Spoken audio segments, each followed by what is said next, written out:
Hello again. So this bit that we're at now, despite excuse me, despite the fact that it is still part of Victoria Harbour, or next to Victoria Harbour, it's got its own name. It's called Belcher's Bay. Now, it's not a crude name. Belcher, that's a reference to Sir Edward Belcher, who was a British naval officer and explorer. So this section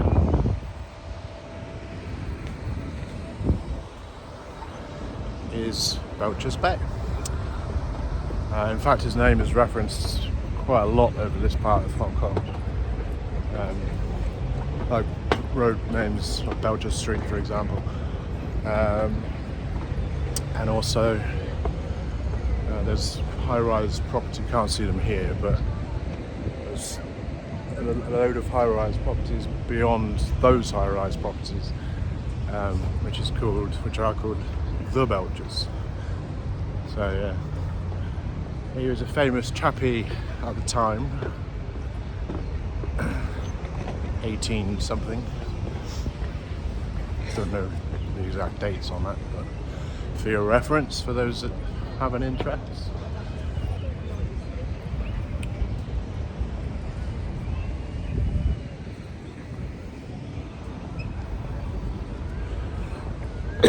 Excuse me. So we're actually in Kennedy Town now, so I'll be right on the edge, obviously next to the water still.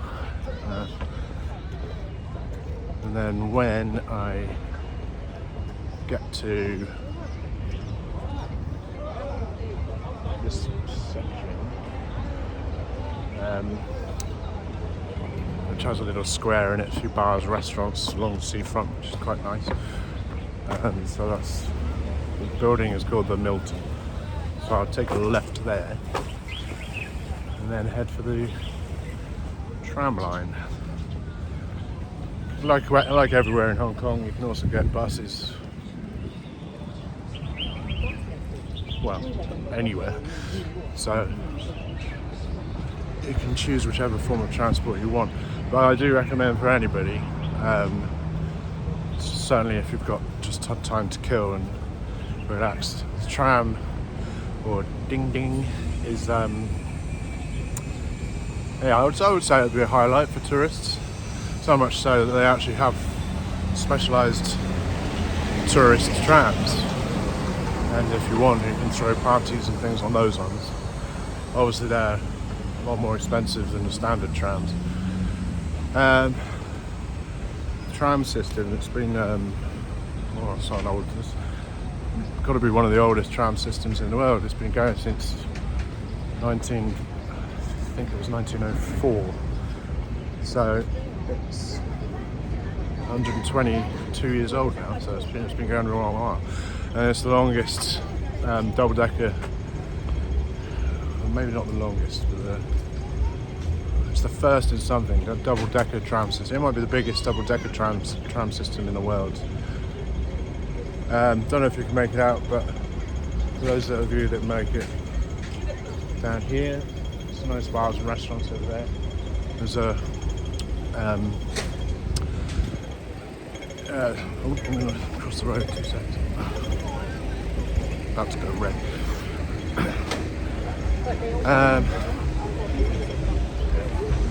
Another bar here. The microbrewery is what I was talking about. So all their own beers brewed in-house, so all your IPAs, things like that. It's a cool spot. It used to be run by Little Creatures, which some of you will know. It's an Australian brewery.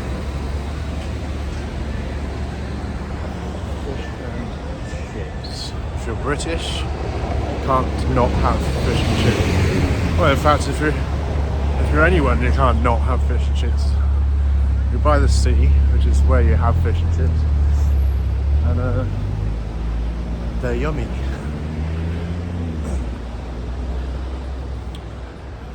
Question, by the way, why do you, when I say you guys, probably really only Americans and maybe Canadians, possibly Australians as well, why do you call us British when I'm English, and you have Welsh people, you have Northern Irish, and you have Scots, all of which are British, but yeah, we all have our own countries within the UK as well. It would be a little bit like me saying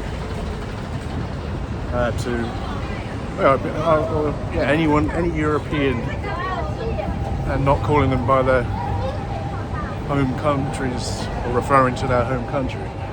So like Spanish, France, etc., Italy, Germany, and so on.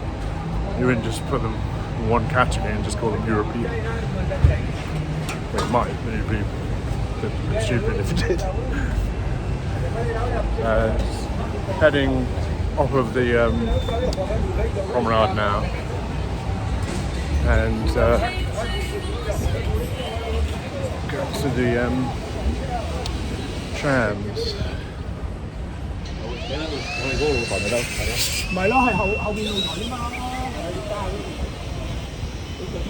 Fact, this is a new edition, wasn't here before. Hong Kong tram store. And this is quite a nice little facade. It's made to look like an old tram. Talking of trams. There's one. Tram slash ding ding. That one that's just gone past. Anyway, yeah, these ones. They're actually brand new, but it's good. They're in keeping with tradition. They've maintained the style of the old ones. So it's quite nice that they've done that. They could have made them look all sort of modern and futuristic, but that would have lost its charm a little bit. So glad they've retained the old school look. There's one now. They all used to be green, like that facade that I just showed you outside the front of the shop. They all used to be green, but due to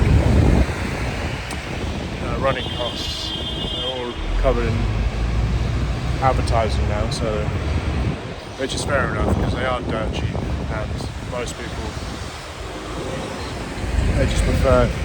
people that live here anyway, they just prefer to take the easy, quickest route, which is the MTR everywhere, which just takes 2 seconds. Whereas these trams, it's a bit more leisurely pace. But people that work in Hong Kong, they can't tolerate any travel time more than 10 seconds. So trams are the least popular option for them, but probably the most popular for tourists. And another thing I should point out, this one goes to Happy Valley. Happy Valley is where there's sports facilities like a football stadium, the old rugby stadium, football club, rugby club, and so on. So that's not the tram that I'll be going on. Most of them, whichever way you go, you're either going to Kennedy Town or Sharkay 1 if you want to do the proper continuous strip. Whereas Happy Valley cuts off in the middle and by an area called Causeway Bay, and just goes back on itself. So for 99% of you probably don't want the Happy Valley one. You want the one marked either Sharkay 1 or Kennedy Town, depending on which way you're going. Of course, being a tram or a ding ding, they only go back and forth, so it'd be highly unlikely for you to get lost on a straight line. I'll get back to you when I'm on the next one, which will be about 10 seconds.